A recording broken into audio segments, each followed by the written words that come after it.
मुरली के सार में बाबा ने कहा, मीठे बच्चे, अब नाटक पूरा होता है। अब नाटक पूरा होता है। घर चलना है। घर चलना है। इसलिए इस शरीर रूपी कपड़े को इसलिए इस शरीर रूपी कपड़े को भूलते जाओ। अपने को अशरीरी आत्मा समझो।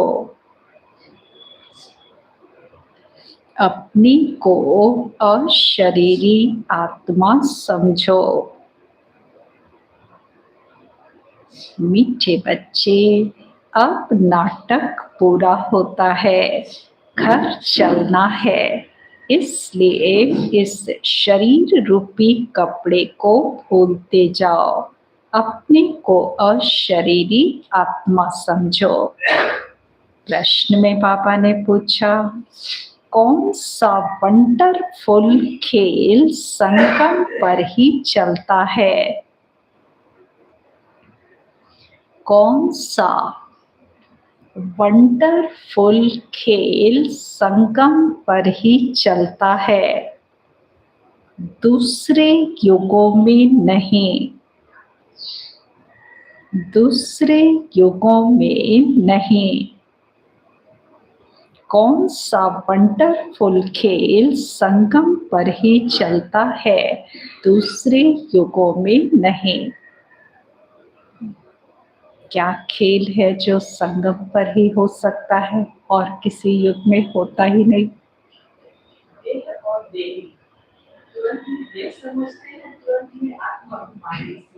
अच्छा, ये वंडरफुल खेल है। अभी अभी अपने को आत्मा समझते और कब फिसल जाता, कब जो है देहभान में आ जाते, ये पता नहीं पड़ता। और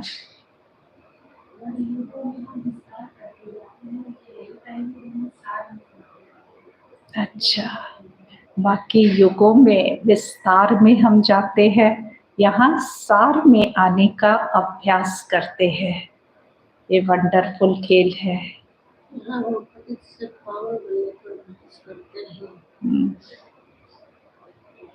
खेल क्या है?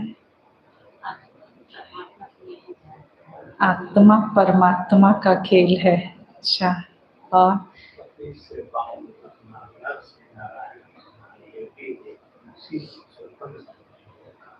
ये संगम युग का खेल है।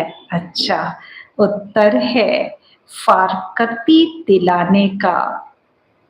संगम पर जो है बाबा ने कहा फारकती दिलाने का, डाइवोर्स दिलाने का खेल चलता है। कौन डाइवोर्स किसको दिलाता है? बच्चे बाबा। बच्चे बाबा को।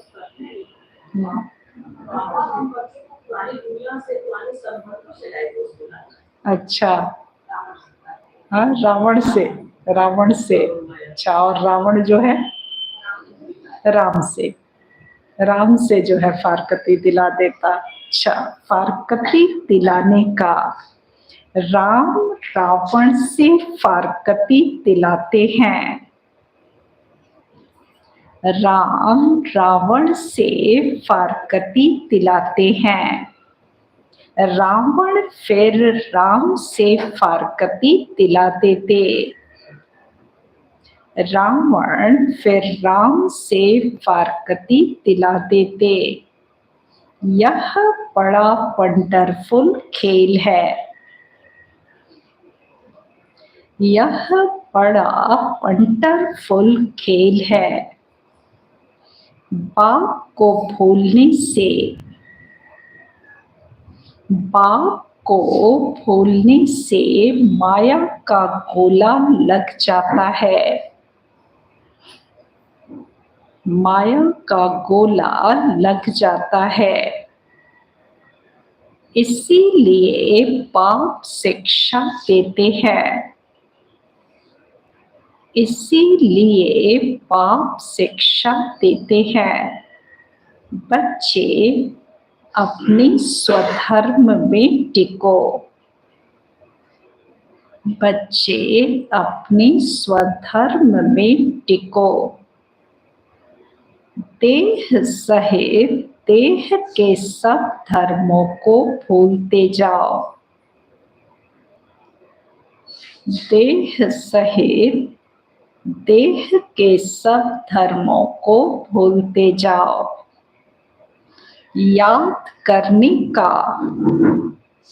याद करने का खूब पुरुषार्थ करते रहो। याद करने का खूब पुरुषार्थ करते रहो। देही अभिमानी बनो। देही अभिमानी बनो। गीत में है, जो पिया के साथ है, जो पिया के साथ है, उनके लिए ज्ञान की बरसात है। ओम शांति। विस्तार से सुनेंगे। मीठे मीठे बच्चों ने नंबर पार पुरुषार्थ अनुसार गीत सुना। हर एक बात में नंबर पार कहा जाता है, क्योंकि यह कॉलेज है अथवा यूनिवर्सिटी कहो, साथ साथ सच्चा सत का संग भी है। सत कहा जाता है एक को, वह एक ही बार आते हैं। अब इस समय तुम सच सच कहते हो कि हम सत के संग में हैं। द्वापर काल से लेकर के बहुत से मनुष्य जो है सत्संग करते आए, लेकिन बाबा ने आकर के बताया कि ये सच्चा संग कभी था ही नहीं, क्योंकि सत्य पिता को जानते नहीं थे। द्वापर कलयुग में भी भक्ति करते थे, सत्संग करते थे, लेकिन पिता को जानते ही नहीं थे। उस सत्य बाप को इसी समय संगम पर हम जानते हैं। तो सच्चा सच्चा सत का संग कब कहेंगे? इस संगम पर ही। तो तुम ब्राह्मण ही उस सत्य कहने वाले ज्ञान सागर के सम्मुख बैठे हो। गाया भी जाता है, जो पिया के साथ है, उनके लिए ज्ञान की बरसात है। पिया पिता को कहा जाता है। तुम बच्चों के सम्मुख पिया की ज्ञान बरसात है। तुम बच्चे जानते हो बरोबर ज्ञान सागर पतित पावन अब हमारे सम्मुख है। हम पतित से पावन व कांटे से फूल बन रहे हैं। फूल बन जाएंगे, फिर यह शरीर नहीं रहेगा। इस शरीर में पुरुषार्थ करने के लिए है, पतित से पावन बनने के लिए है, कांटे से फूल बनने के लिए है। जैसे ही कंप्लीट फूल बन जाएंगे, अर्थात 16 कला संपन्न बन जाएंगे, तो ये शरीर नहीं रहेगा। कली भी आहिस्ते आहिस्ते खिलती जाती है, फट से खिल नहीं जाती। खिलते खिलते फिर कंप्लीट फूल बन जाती है। अभी कोई भी कंप्लीट फूल नहीं बने हैं, वह तो कर्मातीत अवस्था हो जाती है। देही अभिमानी तो अंत में ही बनना है। अभी तुम सबका पुरुषार्थ चल रहा है। बाप है पारलौकिक पिता। यह दोनों संगम युग के अलौकिक माता पिता ठहरे। कौन अलौकिक माता पिता है? ब्रह्मा बाबा माता और शिव बाबा पिता है। कोई कांटे भी हैं, कोई कली भी हैं। कली को खिलने में टाइम लगता है। तुम सब नंबर वार कलियां हो, फूल बनने वाले हो। कोई अच्छे ऋतिक खिले हैं, कोई आधा। एक दिन कंप्लीट भी जरूर खिलेंगे। पापा को बच्चों में कितनी आस रहती है कि हमारे सभी बच्चे जो है कांटों से कली बन जाए, कली से फूल बने, और फूल भी कैसा, बिल्कुल कंप्लीट खिला हुआ रूहे गुलाब बने। बगिया तो है ना, जानते हो हम कांटे से कली तो बने हैं, फिर फूल बन रहे हैं, पुरुषार्थ कर रहे हैं। कोई तो कली ही खत्म हो जाती है, कोई थोड़ा खिलकर खत्म हो जाते हैं। माया के बड़े भारी तूफान आते हैं, सेंटर्स खोलते भी कोई कोई खत्म हो जाते हैं, गिर पड़ते हैं। माया बड़ी जबरदस्त है, यह है चटा बेटी राम और रावण के। राम और रावण के मतलब बच्चों के बीच जो है आसुरी और देवताई संस्कारों की युद्ध चलती रहती है। ये हमेशा चटा बेटी चलती रहती। राम राम कहा जाता है, ऐसे नहीं, त्रेता वाले राम को याद करते हैं। यह राम राम परमात्मा के लिए कहते हैं। रावण से राम की भेंट होती है। राम है पाप, रावण है दुश्मन माया। माया भी जबरदस्त है, यह खेल है एक दो को फारकती दिलाना। राम का भी परिचय यहाँ मिलता है।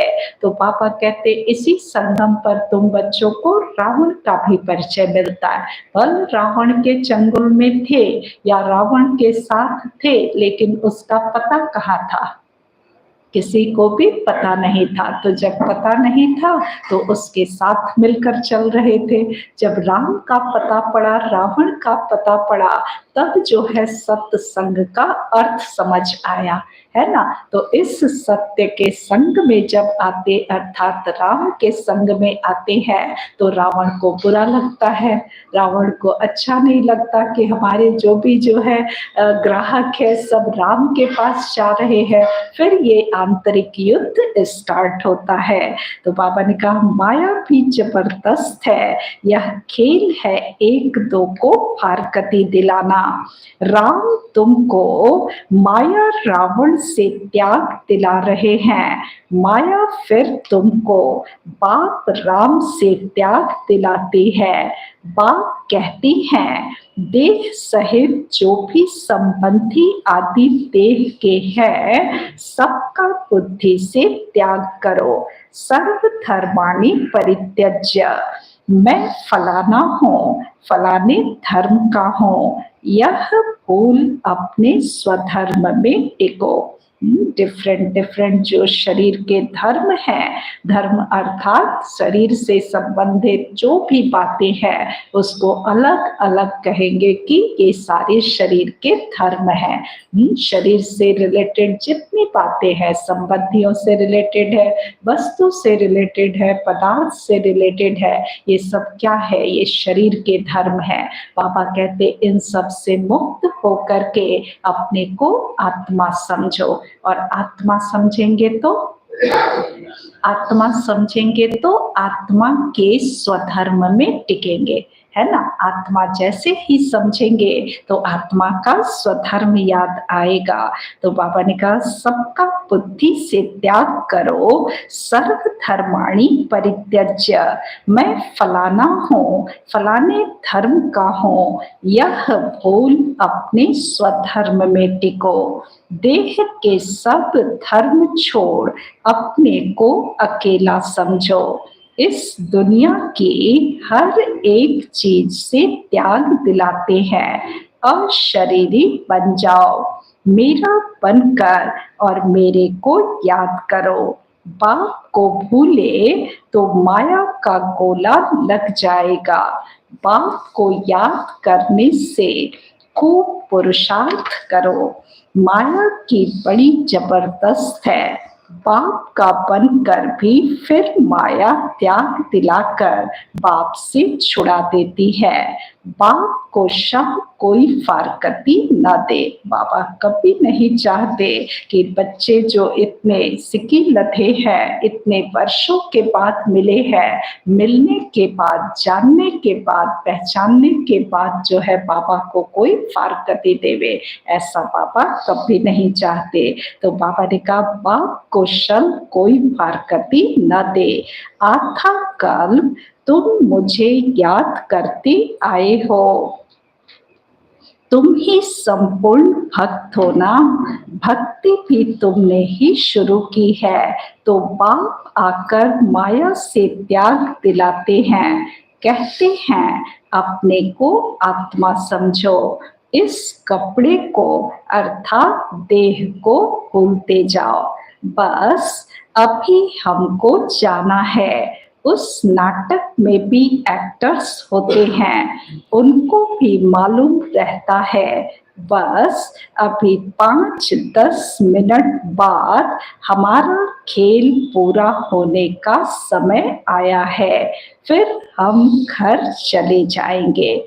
पापा लौकिक के नाटक से कितना सुंदर कंपैरिजन बता रहे हैं कि जब हद के भी नाटक वालों को पता होता है कि अगला पार्ट कितने देर तक का है, हमारा इसमें कहाँ तक पार्ट बजाने का है, कितनी देर में यहाँ से जो है छुट्टी हो जाएगी, तो जब उनको पता है तो क्या बेहद के नाटक खेलने वालों को नहीं पता होना चाहिए? पता होना चाहिए ना कि हमारा अब ये नाटक पूरा हो रहा है, फिर हम घर चले जाएंगे। खेल पूरा होने के समय यह बुद्धि में रहता है, शुरू में नहीं। शुरू में जब नाटक शुरू करते हैं उस समय ही घर जाने की किसको पड़ती है क्या?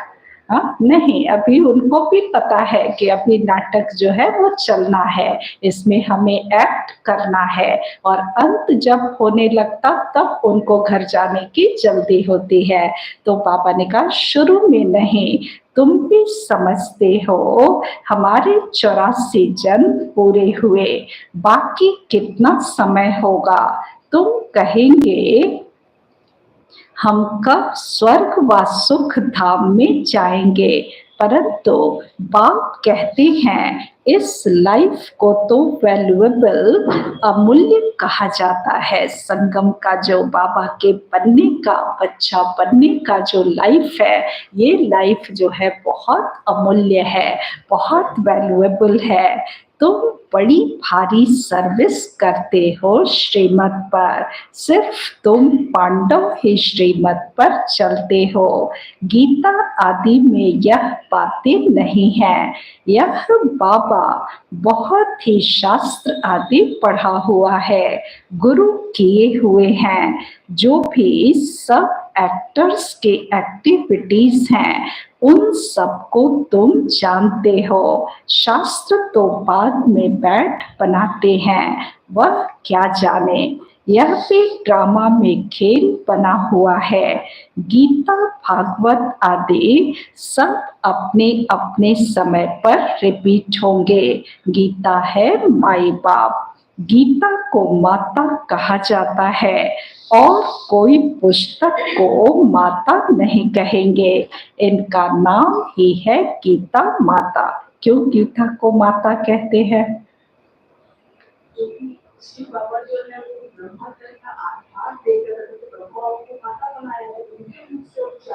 नहीं, गीता को माता क्यों कहते हैं?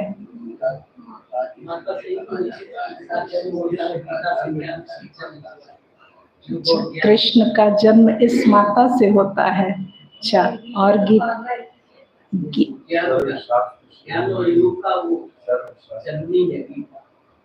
गीता जो है ज्ञान की पुस्तक है ना, तो उसका मनुष्य से रिलेशन कैसे अभी करेंगे?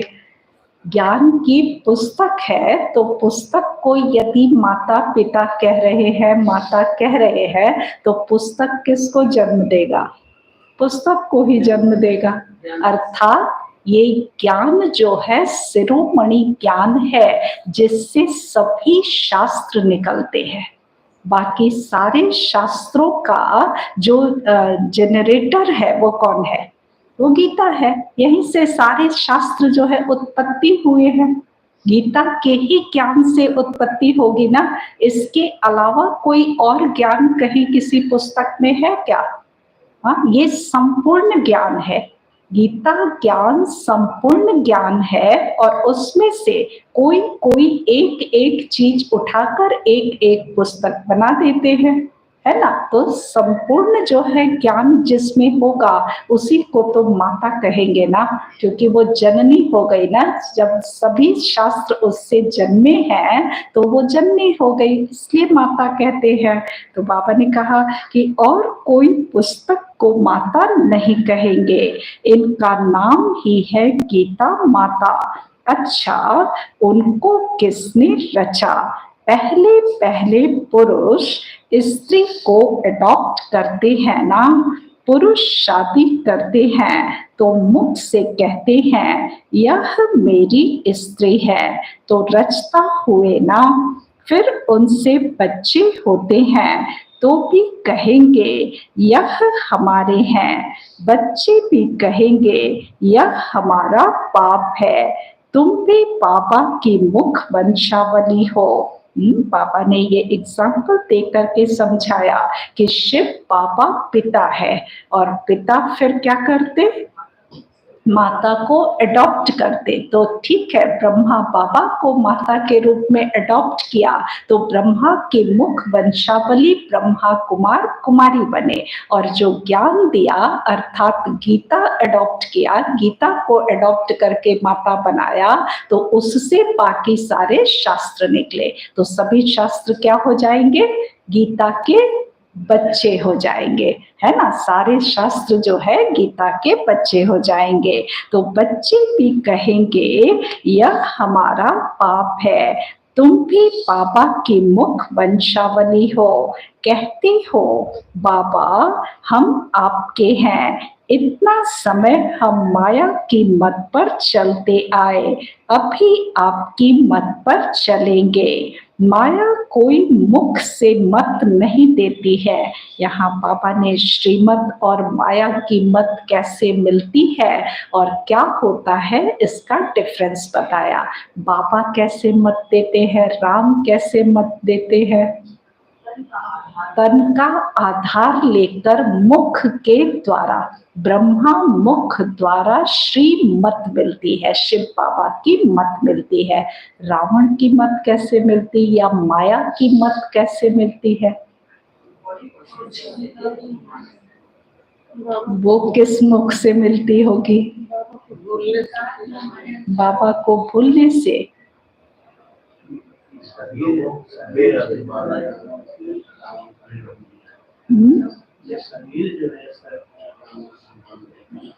शरीर रावण का नाम लेता है।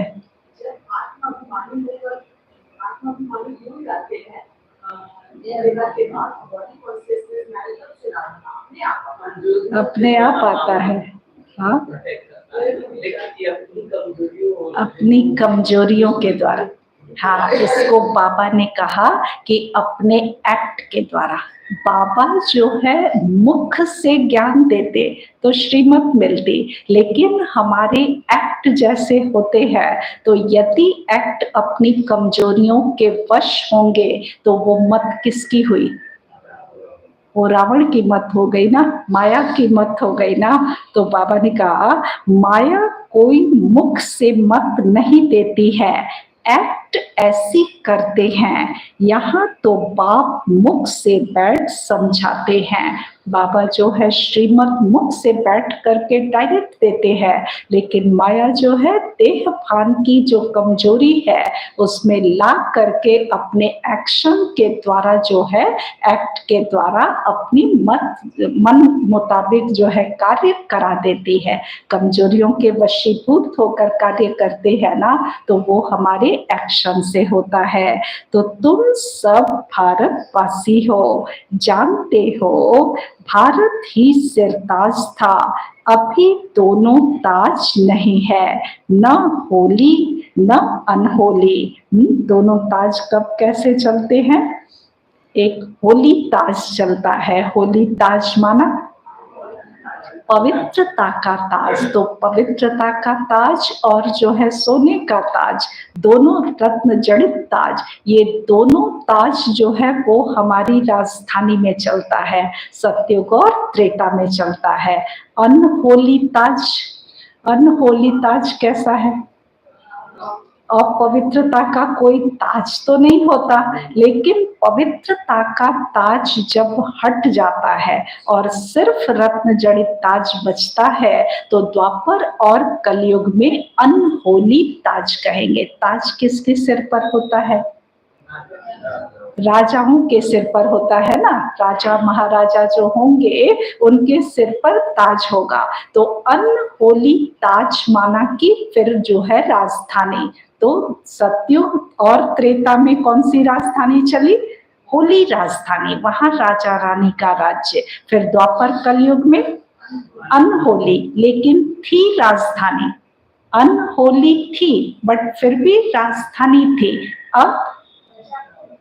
अब प्रजा का प्रजा पे राज्य है ना, तो ना होली ना अनहोली, दोनों ही नहीं है, दोनों ही अभी जो है राजधानी है ही नहीं, ये खत्म हो जाते। तो बाबा ने कहा कि अभी दोनों ताज नहीं है, ना होली ना अनहोली। गाया जाता है हर होलीनेस हिज होलीनेस, स्त्री पुरुष दोनों को कहते हैं। सन्यासियों को हिज होलीनेस कहते हैं, परंतु प्रवृत्ति मार्ग है नहीं। प्रवृत्ति मार्ग में तो स्त्री पुरुष दोनों पवित्र रहते हैं, सो तो सतयुग में दोनों पवित्र होते ही हैं, जिसको कंप्लीट पवित्र कहा जाता है।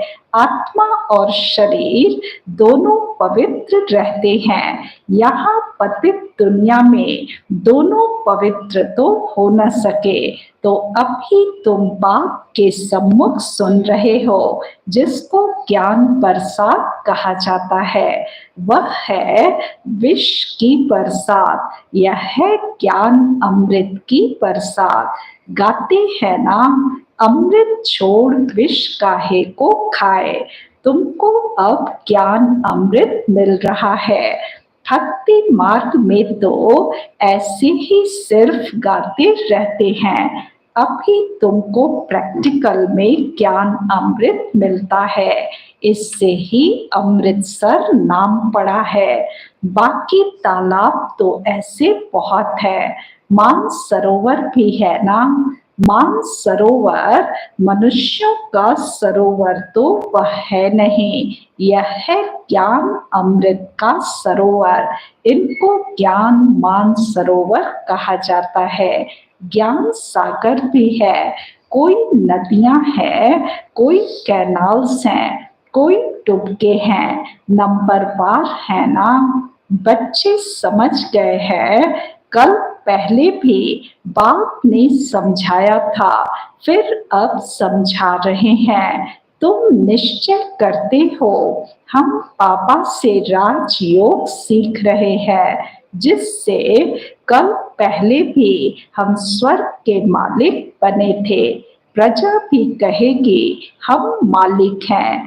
भारतवासी कहते हैं ना, हमारा भारत सबसे उच्च था, अभी हमारा भारत सबसे नीच है। हमारा भारत बहुत श्रेष्ठाचारी था, अब हमारा भारत बहुत भ्रष्टाचारी हो गया है। और कोई खंड के लिए ऐसे नहीं कहेंगे। सभी धर्म वाले भी जानते हैं कि भारत प्राचीन था, तब हम लोग नहीं थे।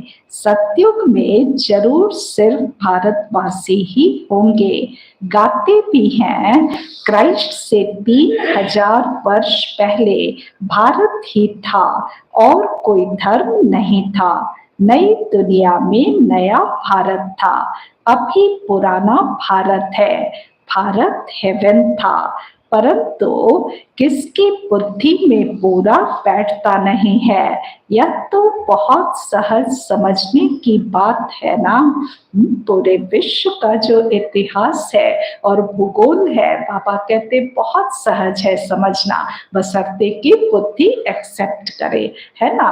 बुद्धि एक बार एक्सेप्ट कर लेती है तो पूरी जो है ज्ञान कहानी के मुआफिक, कथा के मुआफिक लगता है ना। सत्ययुग, त्रेता, द्वापर, कलयुग कैसे बीता, संगम पर कैसे आए, ये एक कहानी के जैसा लगता है, ट्रुथ है ना, इसलिए दिल को टच करता है। लेकिन आजकल जो इंटेलेक्ट है वो कैसा हो गया है, बिल्कुल तमो प्रधान हो गया। तो तमो प्रधान इंटेलेक्ट को ट्रुथ कभी टच नहीं कर सकता।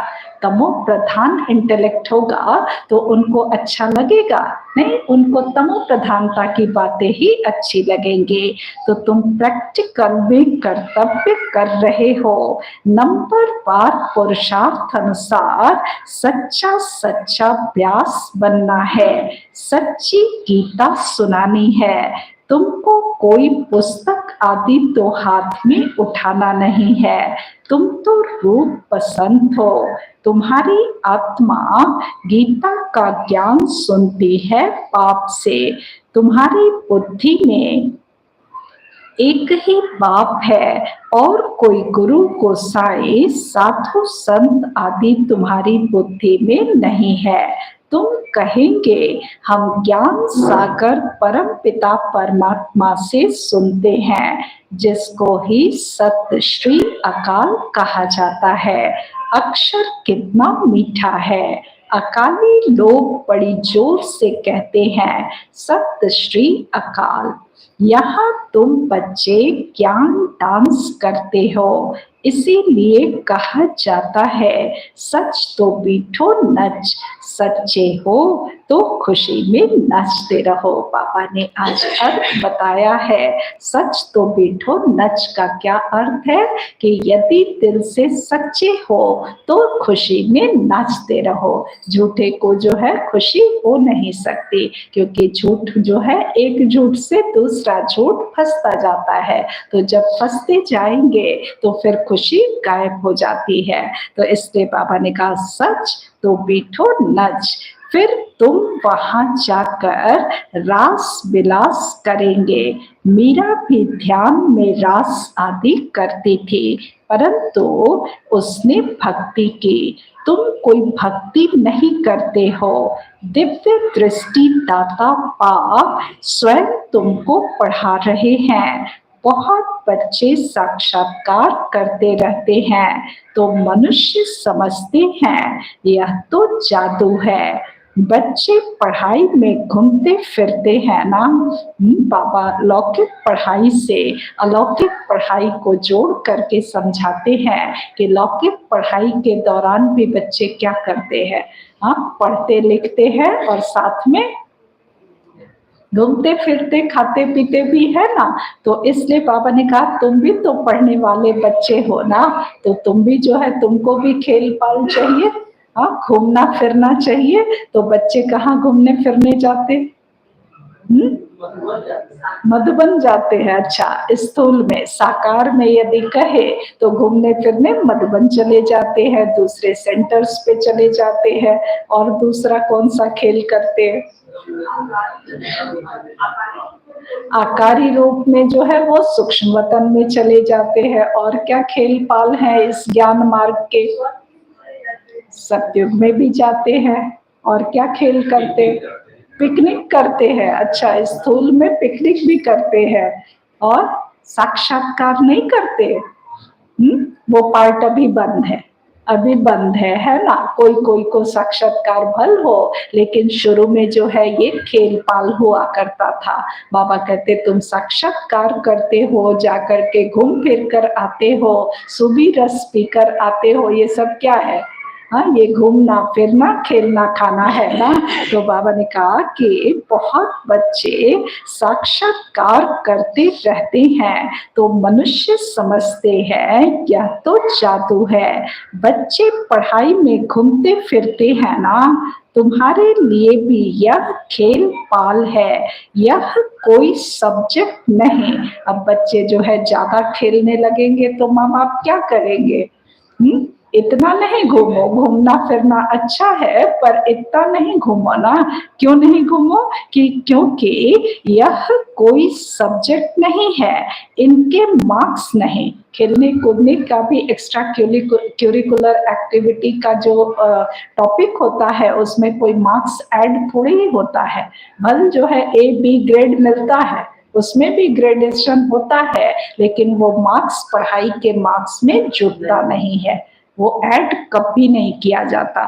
तो सिर्फ साक्षात्कार की आस रखे, सिर्फ खेलने की कूदने की आस रखे तो वो ज्ञान मार्ग के मार्क्स में जो है वो कम हो जाएगा ना। हाँ, ज्ञान में वो उसका तो एडिशन होगा नहीं। तो पापा ने कहा यह कोई सब्जेक्ट नहीं है, इनके मार्क्स नहीं, खेलने कूदने की मार्क्स नहीं होती है। यहाँ भी जो इस खेल पाल में रहते हैं उनको ज्ञान की मार्क्स नहीं मिल सकती। यह तो खेल पाल है, इसको अव्यक्त खेल कहा जाता है। साक्षात्कार करने को पापा ने अव्यक्त खेल कहा। वह व्यक्त खेल, यह अव्यक्त खेल, रास आदि करने वाले को मार्क्स नहीं मिलती है। इसलिए पापा कहते हैं ध्यान से ज्ञान अच्छा है, श्रेष्ठ है। ध्यान तो सिर्फ एम ऑब्जेक्ट का साक्षात्कार है, यह है ही राजयोग। एम ऑब्जेक्ट बुद्धि में है, वह तो इन आंखों से देखते हैं हम फलाना बनेंगे। यहाँ तो यह तुम्हारी है भविष्य की एम ऑब्जेक्ट, प्रिंस प्रिंसेस बनना है। फिर तुम महाराजा महारानी बनते हो। बिगर एम ऑब्जेक्ट अगर कोई कॉलेज में बैठे तो उनको क्या कहेंगे? भारत में और जो सत्संग है उनमें कोई एम ऑब्जेक्ट नहीं है। बिना एम ऑब्जेक्ट के कॉलेज में कोई आता और जाता रहे और जो है उसको कुछ पता ही नहीं हो कि हमें क्या करना है, क्या बनना है, क्या पढ़ना है, तो उनको क्या कहेंगे? कोई पद पोजीशन उनको मिल सकेगा? नहीं मिल सकेगा। तो बाकी सत्संगों में जहाँ कोई एम ऑब्जेक्ट नहीं, वहां फिर उनको कुछ मिलेगा? हम सत्संग करते रहेंगे, आते रहेंगे, जाते रहेंगे, लेकिन यदि बिना एम ऑब्जेक्ट के आना जाना कर रहे हैं तो कोई फायदा नहीं। तो यहाँ बाबा ने एम ऑब्जेक्ट सबको दिया है ना, एम ऑब्जेक्ट तो मिला हुआ है ना।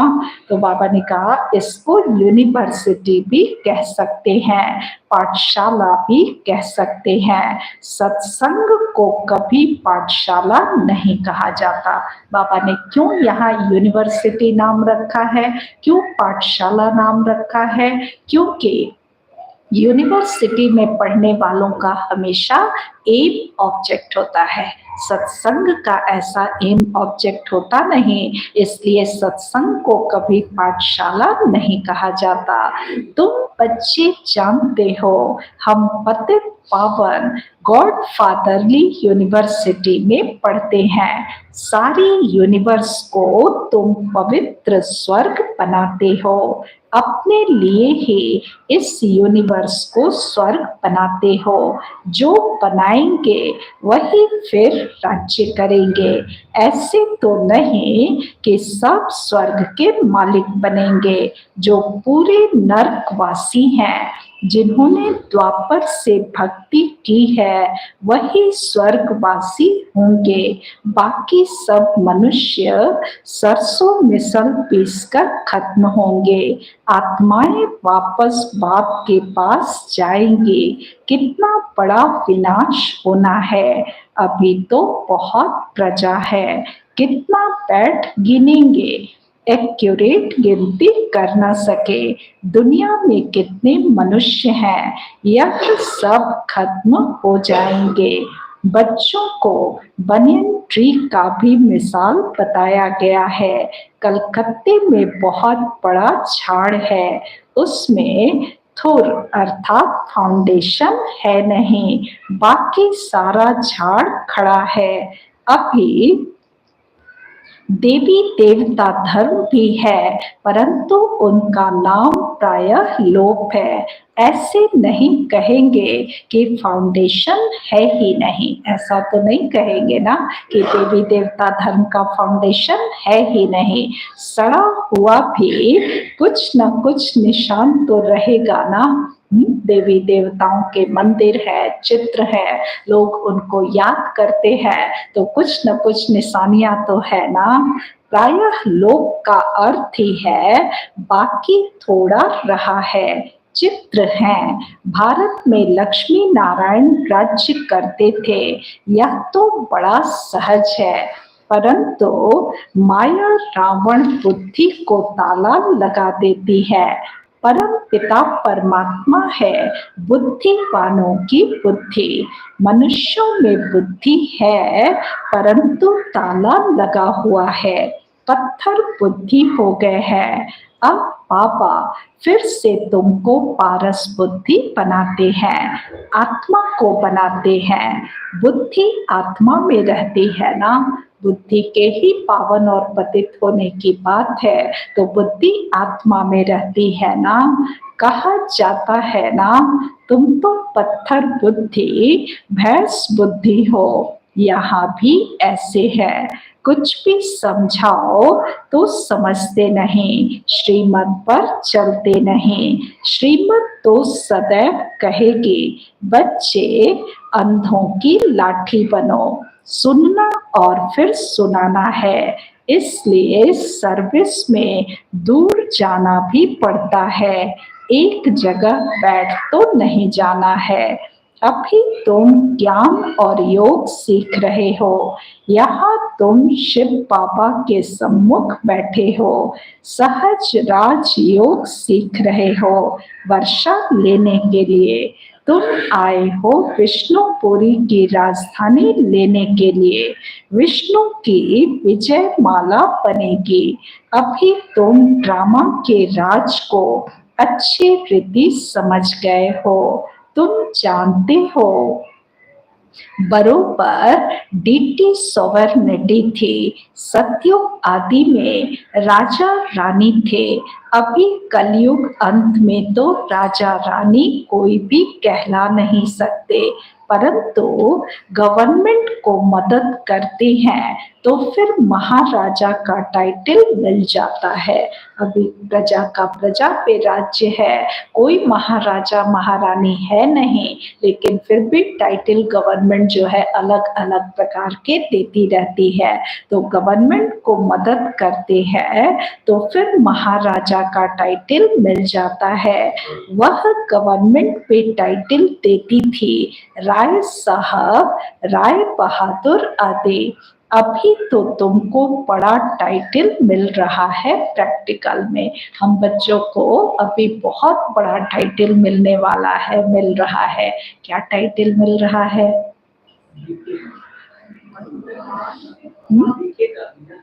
बीके का टाइटल मिला है और बहुत बड़ा मिलने वाला है या मिल रहा है।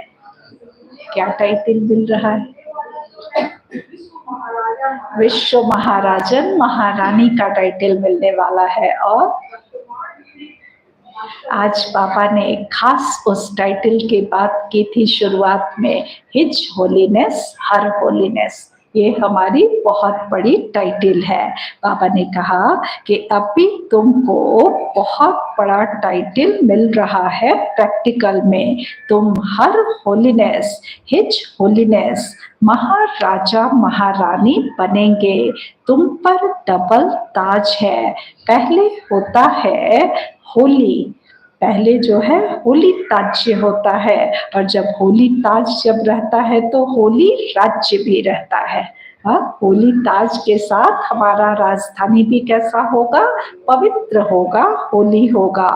फिर अनहोली राज्य, उसके बाद अनहोली हो जाते अर्थात अपवित्र। अपवित्र जब होंगे तो पवित्रता का ताज ऑटोमेटिक खत्म हो जाएगा, हट जाएगा ना, लेकिन राजधानी तो रहेगी ना। उस समय द्वापर कलयुग में राजधानी तो होगी। अभी फिर अनहोली नो राज्य। लास्ट आते आते क्या हो जाएगा, लास्ट के जो है 150 साल 100 साल 150 साल फिर क्या हो जाता है, सारी जो है वो राजधानी छिन जाती है, हाँ गवर्नमेंट के हाथ में चली जाती। तो अभी फिर अनहोली नो राज्य, प्रजा का प्रजा पर राज्य है, ड्रामा को समझना है। अच्छा, मीठे मीठे सिके लते बच्चों प्रति माता पिता बाप दादा का याद प्यार और गुड मॉर्निंग। रूहानी बाप की रूहानी बच्चों को नमस्ते। हम रूहानी बच्चों की रूहानी बाप को नमस्ते नमस्ते नमस्ते। धारणा के लिए मुख्य सार है, पहली पॉइंट है, रोज ज्ञान अमृत के मान सरोवर में स्नान कर। रोज ज्ञान अमृत के मान सरोवर में स्नान कर आत्मा और शरीर, आत्मा और शरीर दोनों को पावन बनाना है, दोनों को पावन बनाना है। माया की मत छोड़, माया की मत छोड़, बाप की मत पर चलना है। माया की मत छोड़, बाप की मत पर चलना है। दूसरी पॉइंट, यह अमूल्य संगम का समय है, यह अमूल्य संगम का समय है। इस समय श्रीमत पर चल सर्विस करनी है, इस समय श्रीमत पर चल सर्विस करनी है। सच्चा प्यास बन सच्ची गीता सुननी और सुनानी है, सच्चा प्यास बन सच्ची गीता सुननी और सुनानी है। रूप बसंत बनना है, रूप बसंत बनना है।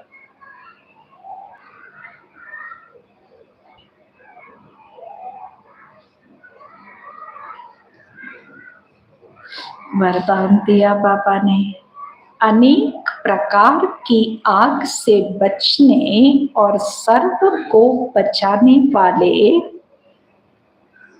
अनेक प्रकार की आग से बचने और सर्व को बचाने वाले सच्चे रहम दिल भवा,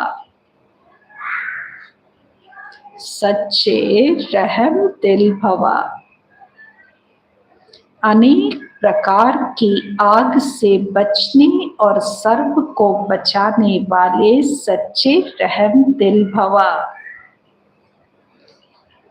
स्पष्टीकरण है, आज का मानव, आज का मानव अनेक प्रकार की आग में जल रहा है, अनेक प्रकार की आग में जल रहा है। अनेक प्रकार के दुख चिंताएं समस्याएं, अनेक प्रकार के दुख चिंताएं समस्याएं, भिन्न भिन्न प्रकार की यह चोट, भिन्न भिन्न प्रकार की यह चोट जो आत्माओं को लगती है, जो आत्माओं को लगती है, यह अग्नि जीते हुए जलने का अनुभव कराती है, यह अग्नि जीते हुए जलने का अनुभव कराती है। लेकिन लेकिन आप ऐसे जीवन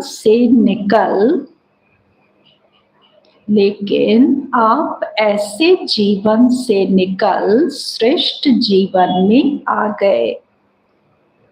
श्रेष्ठ जीवन में आ गए। आप शीतल सागर के कंठे पर बैठे हो। आप शीतल सागर के कंठे पर बैठे हो। अति इंद्रिय सुख शांति की प्राप्ति में समाये हुए हो। शांति की प्राप्ति में समाये हुए हो। तो रहम दिल बन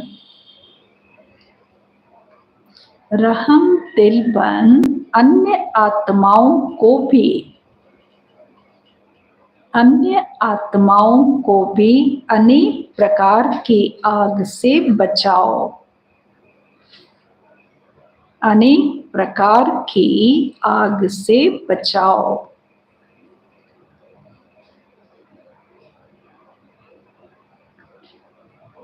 गली गली में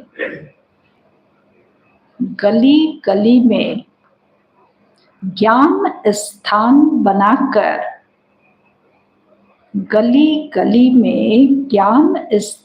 बनाकर सबको ठिकाना दो। सबको ठिकाना दो। आज बाबा ने गली गली में चारों तरफ आग लगी हुई है, तो जो है बाबा अग्निशमन कक्ष बनाने के लिए कह रहे हैं। तो ये सेंटर्स क्या हो गए? अग्निशमन कक्ष भी तो हो गए ना। हाँ, आग चारों तरफ लगी हुई है, तो ये सागर का कंठा हो गया ना, जिसपे शीतलता की अनुभूति कर रहे हैं, शांति की अनुभूति कर रहे हैं, सुख की अनुभूति कर रहे हैं। अच्छा, स्लोगन है, जिनकी एक बाप से सच्ची प्रीत है, जिनकी एक बाप से सच्ची प्रीत है, उन्हें अशरीरी बनना सहज है। उन्हें अशरीरी बनना सहज है। जिनकी एक बाप से सच्ची प्रीत है, उन्हें अशरीरी बनना सहज है। मुरली के सार में था, मीठे बच्चे अब नाटक पूरा होता है, घर चलना है, इसलिए इस शरीर रूपी कपड़े को खोलते जाओ, अपने को अशरीरी आत्मा समझो। अच्छा, शांति।